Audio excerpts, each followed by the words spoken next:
Hola, Arcadi Espada, escritor y periodista catalán, autor del libro Contra Cataluña. Entre otros muchos libros, yo soy Sara Hoyrup, corresponsal danesa especializada en Cataluña. Y con razón del 14F quisiera preguntarte, ¿qué cambios deseas tú para Cataluña? Ya puesto a desear. Bueno, yo creo que Cataluña está en una situación de decadencia tal que es muy difícil sostener deseos que sean racionales, ¿no? Eh, en Cataluña, desde hace años, se vive una cruel ficción que ha enajenado a buena parte de sus ciudadanos.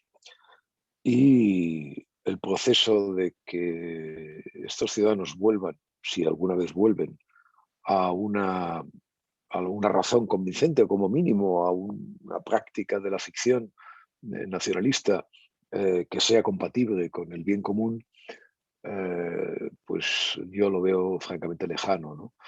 Entonces, mi única aspiración es más modesta, pero tampoco creo que vaya a darse en estas elecciones, y consiste muy claramente en desear que la mitad de Cataluña, que es la otra mitad, por así decirlo, mm, eh, recobre su articulación, bueno, recobre, no, tenga por primera vez una articulación política, económica y moral, incluso comunicacional, que no ha tenido nunca. Es decir, para mí lo más importante del trabajo político en Cataluña sería la articulación de esa mitad. Y solamente desde la articulación de esa mitad podemos hablar luego de los problemas convivenciales, ¿no? Porque aquí se habla mucho de pasar página o de volver, etcétera, pero no se dice que para pasar página y para volver al abrazo convivencial, si es que eso existió alguna vez, es necesario que las dos mitades de Cataluña tengan el mismo poder y la misma importancia cívica. Porque esa mitad de los otros catalanes, ¿quiénes son los otros catalanes? Bueno, para decirlo de una manera rápida, son las personas como yo que no hemos aceptado la ficción nacionalista y, por supuesto, mucho menos la, la invasión de la democracia que se produjo durante los años del proceso. Y aunque es muy difícil lograr este cambio que se puede desear, ¿qué partidos políticos nos ofrece ahora la mejor opción para lograr una mejora en Cataluña? No sé, yo voy a votar a Ciudadanos, pero voy a votar a Ciudadanos sin ninguna esperanza de que Ciudadanos haga la política eh, que debería hacer.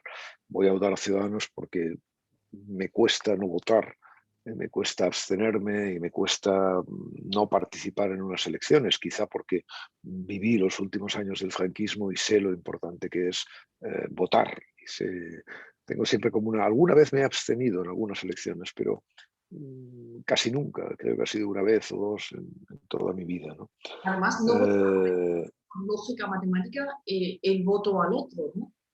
Si no votas sí, pero mm, es medio como votar al otro lado de lo que decías, ¿no? es un poco así, sí, depende de los cálculos que se hagan, pero no es esa la razón principal. La razón principal es que yo voto porque me parece que votar es un deber democrático que yo siento como tal, ¿no?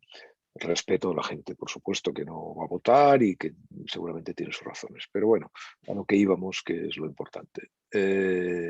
No hay ningún partido político en Cataluña ni en España en estos momentos que se plantee esa necesidad de reforzar. Es decir, yo querría un partido político que hablara solo a la mitad de Cataluña, porque la otra mitad es, por el momento, irrecuperable. Y por lo tanto yo estoy por la articulación de esa mitad y porque esa mitad gane fuerza, músculo y en un momento determinado pueda hablarles de tú a los otros. Mientras eso no suceda, Cataluña será una sociedad, digamos, inusual en el sentido democrático del término, porque hay unas personas que ejercen, desde luego, con el apoyo del voto, un monopolio y una hegemonía de la conversación pública, de la subvención estatal, del cuidado, digamos, de la élite político-mediática, etcétera, y los otros no tienen prácticamente nada. Entonces, hasta que esa mitad no quede articulada, no habrá solución no al problema de Cataluña, que es una sociedad fracturada, pero bueno, las sociedades fracturadas pueden convivir perfectamente, ¿no? Es decir, Estados Unidos, por ejemplo, es una sociedad fracturada, por supuesto, y lo era antes de Trump, por eso Trump ganó, pero una sociedad fracturada pues puede ponerse de acuerdo en unos mínimos de convivencia y en unos mínimos de respeto a la ley que en estos momentos evidentemente no se dan en Cataluña. Y la convivencia en Cataluña antes del proceso, ¿en qué consistía? ¿En qué consistía ese aparente consenso que hubo en Cataluña hasta que los otros catalanes se hartaron? Bueno, el consenso consistía en que hubiera una mitad de catalanes no articulados, no sé si se entiende bien esta palabra, pero no articulados, no. ¿Perdón? ¿Que no se expresaban? Sí, que no se expresaban, pero no solo eso, sino que no estaban tramados, ¿no?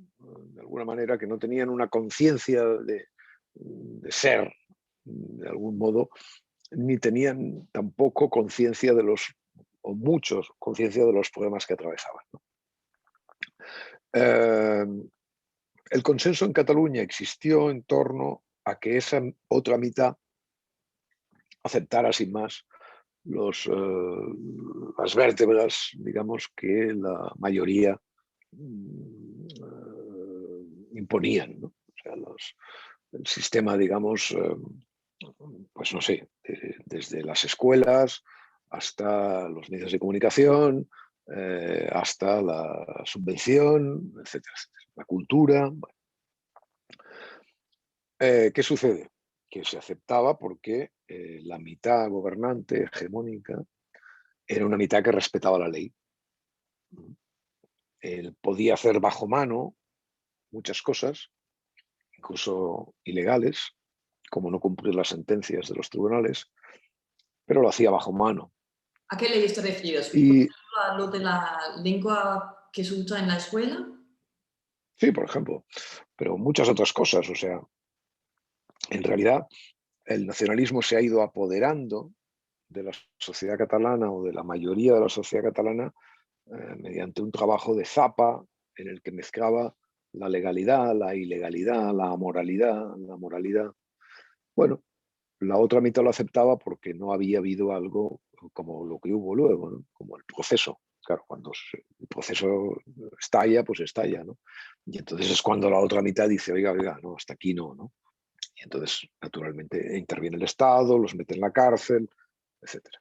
Si los otros catalanes han sido tan pacientes, tan humildes, ¿sería eso porque y si el nacionalismo catalán se ha podido apoderar de las instituciones, sería eso porque el nacionalismo catalán nace del sector, digamos, autóctono en Cataluña y todos los otros han venido ya hace mucho tiempo como migrantes de otras partes de España y han estado en una situación más de debilidad como casi todo migrante?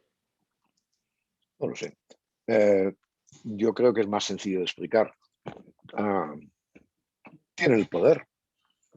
Quien tiene el poder lo ejerce, ¿no? y los autóctonos, para utilizar la frase que usted dice, son más poderosos y lo han sido siempre. Solamente hace falta ver la lista de apellidos en el Parlamento de Cataluña para saber quiénes son los poderosos o los consejos de administración, etc. Se ha de decir, de todos modos, que en ese sentido hay una buena parte de responsabilidad de los empresarios triunfadores, muy ricos, algunos de ellos, que no eran autóctonos, ¿no? Y que podían haber contribuido a vertebrar esa otra mitad de la que yo le estoy hablando.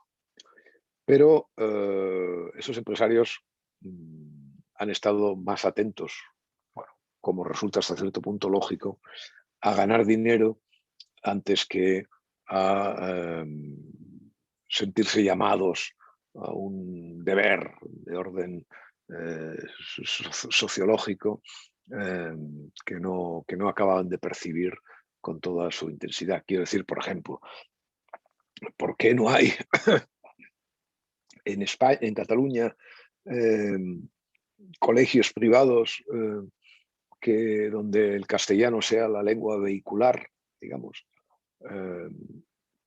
que representaran, por ejemplo, para burlar la ley, por así decirlo, a diversas naciones sudamericanas, ¿no? En fin, podrían, igual que el colegio italiano, podría haber el colegio colombiano, el colegio argentino, el colegio tal, el colegio, etc. Bueno, esto es como una broma, ¿no? Pero una broma relativa.